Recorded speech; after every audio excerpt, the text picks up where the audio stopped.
Hi, I'm Rachel. I'm the founder of Our Remedy, and Baybox has invited me on here today to talk to you guys about some things I've been through over the past few years, and I wanted to share it because I really hope it might help somebody else.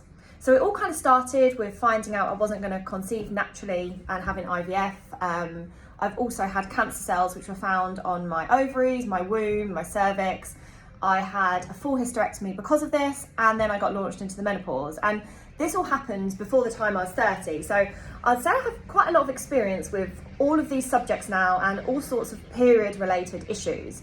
So I'm going to go through and just have a little chat with you guys about how it's been for me. The story really begins with finding out I wasn't going to conceive naturally. So I had to have IVF to have my son, and I was very, very lucky it did work for the first time. So I do have one lovely son, and I knew I would need to do another round of IVF to have another child, and I did want another one. My son was maybe like 18 months, that sort of age, and I thought I did want to do another round of IVF in a few months, but I was feeling a little bit more bloated than normal. So I thought, in order to be in the best condition you can be for IVF, you can't have a cyst. I thought I'm going to go to the doctors and just have a check for a cyst, just in case I had one. Obviously it's quite a long waiting list, and I didn't really want to wait to have my round of IVF. So I went to the doctors and said I was feeling more bloated, and she said, you know, you have a history of cysts, so we'll get you booked in for an ultrasound. So I had the ultrasound on the Friday night, and I remember it being quite late. Had that on the Friday night. The ultrasound is like aka dildo cam basically. So I had that, so they go right inside and they see, and the lady said to me, there's definitely something there, probably be a cyst. Then on the Monday morning I got a phone call from my doctor's surgery saying I needed to book an emergency appointment. Obviously that's not really sort of what you want to hear, so I booked one and I went straight in, and they said there was something on my ovary but it wasn't a cyst and they can't really tell what it is. So she sent me straight away for blood tests, which I didn't really know at the time, but that was to check the CA125 blood, which is your cancer marker. So I went straight for that to the hospital, had that checked, and got booked in for an MRI scan. I mean, they didn't say anything, like they didn't mention the C word, and I didn't really know much about cancer or like what it could be. So I wouldn't say I was that scared, but it was worrying. But the MRI scan was quite scary because you get put in the big tunnel, and I had to go all the way in because they were checking that part of my body. So I was all the way in the tunnel, so that wasn't very nice. I got my blood test back about the same time, and the CA125 was raised. So that indicated that there was something abnormal, and literally like a day later I found out I did have a tumour. So I got booked in with gynae oncology, which is women's health cancer specialists, and he just said, well, we'll book you in for a laparotomy in, I think it was about 10 days after this. So it was really, really quick. I think with anything cancer related, they say there's like the 2-week wait. So, you know, now I know that is quite scary. They obviously did want to investigate it as soon as possible, but at the time I didn't really know all this. So I had open stomach surgery to remove what was inside of me, which they still didn't really know, and they tested at the time to check what it was. Removed everything he possibly could, but when I come out of the surgery, he said if I had signed to say I could have had a hysterectomy there and then, he would have performed the procedure, no questions asked, because he said it was really bad. But he removed what he could, and then they sent it off for biopsies.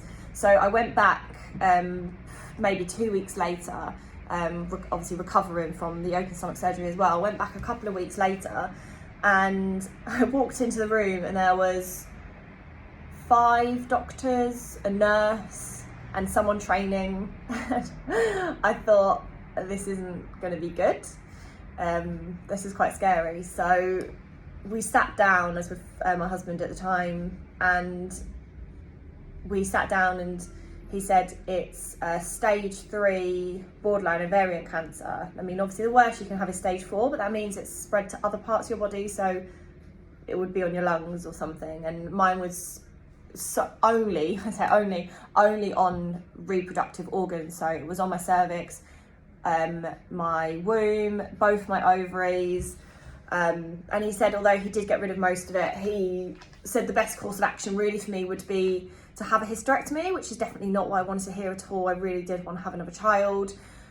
So, I mean, I was in tears, and the lady, the nurse, she takes you into a little side room. I guess they have a room for situations like this. And I was crying my eyes out, and she was like, I've had a hysterectomy, it's really not that bad. And I just like literally refused to believe her at the time. I was like, this is the worst thing I could ever be told. Like, it's awful, like nothing she could have said would have made it okay at all. I went home and I don't think I really spoke to anyone for like a week. I just cried so much, and it was just a really, really awful time. But I slowly started to think I'm gonna do my best and whatever I can to try and find a way that I don't have to have this, and I'm very determined. So I did start straight away researching. So I started researching doctors, second opinions. I joined Facebook groups for the specific type of issues that I had, and asked everyone's opinion, tried to find out who had had children, and I got 3 second opinions of doctors, and each said a very, very similar thing, that it had a high chance of returning, and where the cancer cells have already, mine was a non-invasive, but they've already implanted, they can then turn to cancer, and they'd be in all the same places. So it had quite a high chance of turning into an invasive cancer, which would have been stage 3. Once it's staged, it's staged. So it has pretty much no survival rate, really. So I thought, yeah, I can't really risk that. So I ended up going to London to have my hysterectomy. And that's because they have a specialist trial on at the time where they were freezing the ovarian tissue. And they think they're only about 5 years away from being able to perform like an IVF style procedure. So they take the frozen bit of my ovary and sperm from a guy and create an embryo and implant that in a surrogate. I mean, I didn't want it just to go in the bin, so I opted for that, and so I was part of the clinical trial. So I think I've got like 10 years to do something with that. So it kind of just gave me a little bit of hope. So that was good. It's quite difficult to actually get recommended surgery like that because it's outside of what's called your CCG, community care group. It's outside of that. So I was actually about to pay, I think it was like £9,000 to have this surgery. You have to get referred by your local group and they have to pay. So actually I ended up finding out about a day before the surgery that they were going to pay, where I live were going to pay for it. So actually I went in feeling fairly positive because I just saved quite a lot of money. So I had that done in London. I've got to say, like, the whole service along the way was really incredible. I think the NHS are amazing. I really have, everything was so fast. Like what I've just described to you, from having that ultrasound on the Friday to having my laparotomy, was a matter of weeks. Like, they really, really do act fast. I do think that the service was incredible. Obviously I had the hysterectomy. I'm now 18 months post that surgery, and I mean that's okay too, to be honest. I don't feel, I was really worried like I'd change, I'd feel really different, and I really, really don't. I feel the same.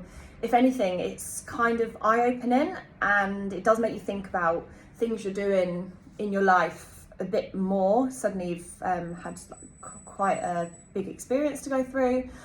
So I don't necessarily see it as a bad thing, even though I do want another child. Like, I can't have one, so you just kind of just accept it, really. Not really much you can do about that.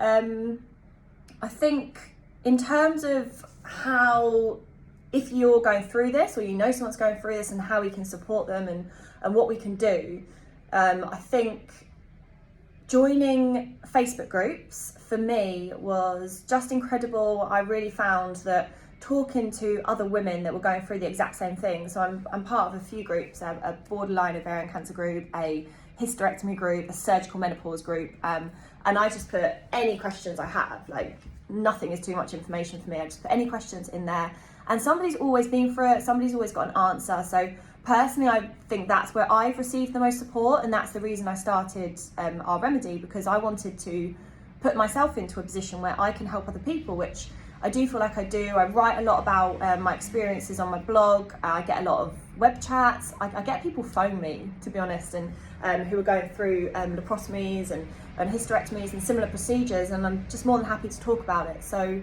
I think talking to other people that have had the same experience, because I mean, doctors are great, obviously they're completely educated, but they don't know how you're going to really be feeling. And I did try therapy. Actually, I think every woman who has a hysterectomy gets offered therapy on the NHS, so I did try that, but I didn't really feel like I was that down and I really needed it, so I didn't follow that through. I think the hardest thing has really been probably like getting the medication right. So I am on HRT, and I've definitely had, like, that's obviously synthetic hormones, and I mean, we all know how much trouble hormones can cause us. I think that's probably been the hardest thing, is getting that right, but I do feel like at the moment it's just about right, or hopefully getting there anyway. So I think that's everything. If anyone's going through any experiences that I've just talked about at all, and you have any questions, either put them in the comments, or you can private message Baybox and she'll pass it on to me, or you can private message my Instagram, which is @itsourremedy, and I'm honestly more than happy to answer anything. I will be honest and open, and I feel like I've had a fairly okay experience, so if you want to hear positive-ish stories, then I'm your girl. Thank you very much for listening. I hope it's been helpful to someone.